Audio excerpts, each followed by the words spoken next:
Hey everybody, I want to give a quick overview of the layout of our course in Canvas.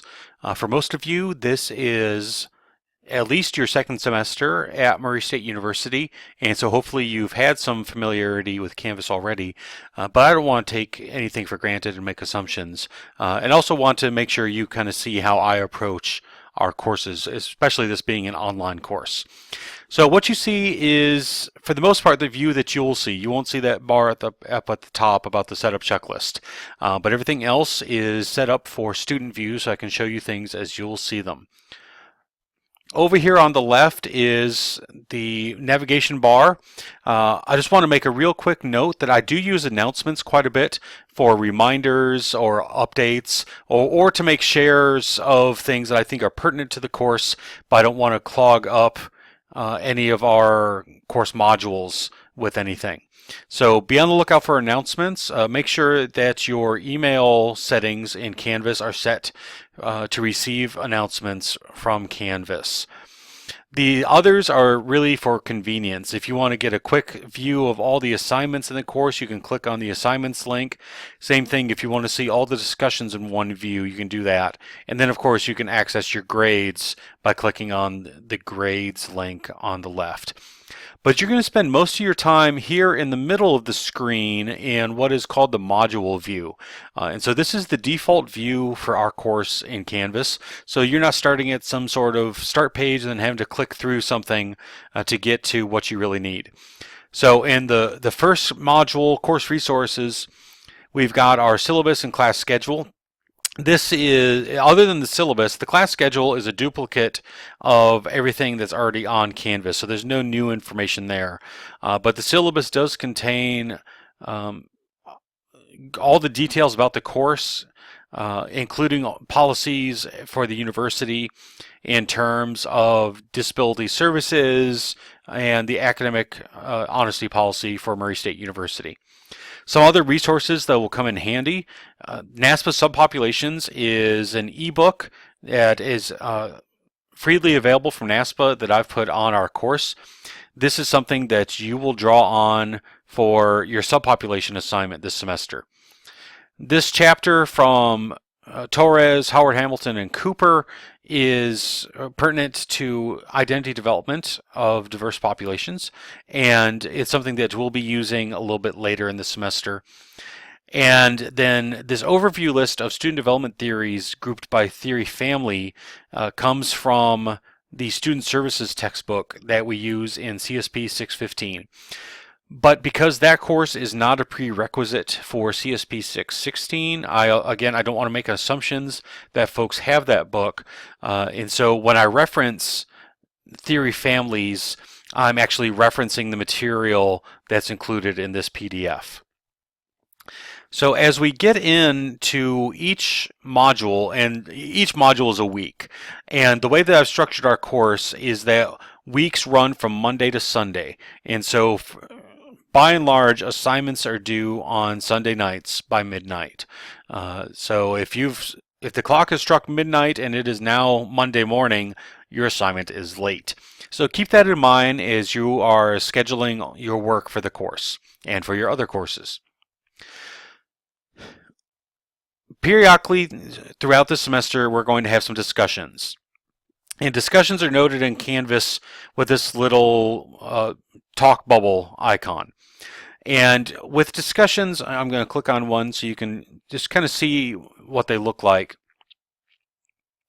You're going to see some sort of prompt, and then you're going to click down here in the reply box, click on this, and start entering your response to the prompt.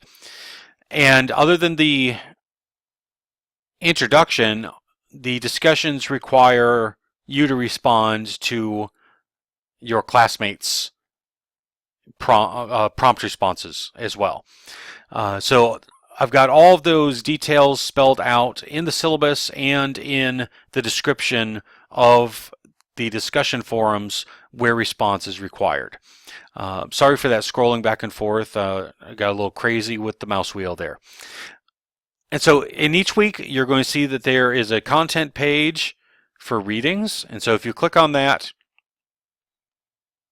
and it'll bring up First, in this class, I've given a couple of questions for most of the modules to help you think about what you're reading. And so as you're going through the readings, keep those questions in mind. Hopefully help you keep the readings in context and help you focus. And then if it says Wren and Reason, that the readings are being drawn from our primary textbook, which is College Students in the United States by Kristen Wren and Bob Reason.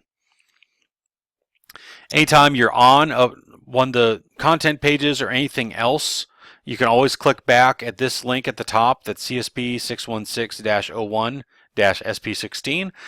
Sounds like something encrypted. That just means it's section 1 of CSP616 for spring 16, and it takes you back to this start page, which is our module view in Canvas.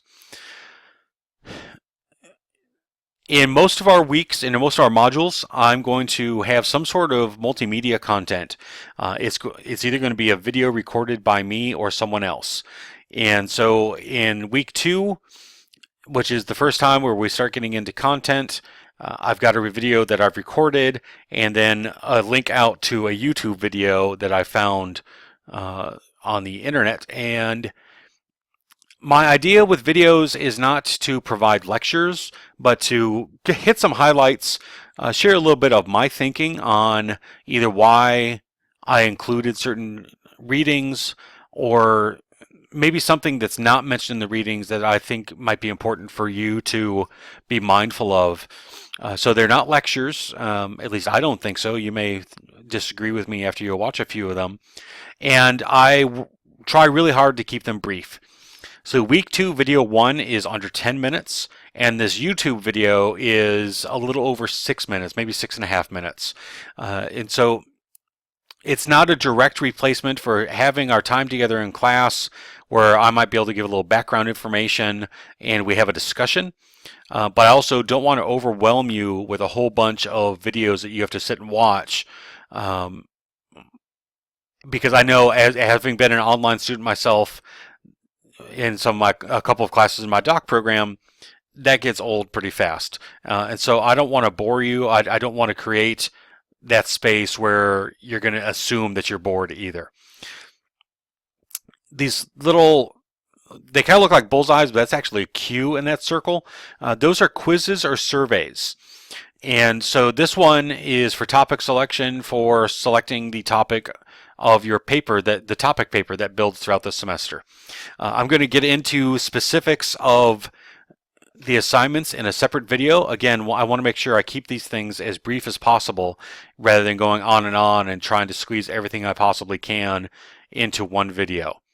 But go ahead and familiarize yourself with what's in the course. Note all the due dates. One other thing, I'm going to scroll back up to the top, so I apologize for that scrolling.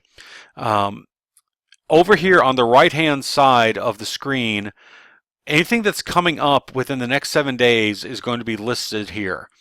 And there's actually another view. If you click on View Calendar,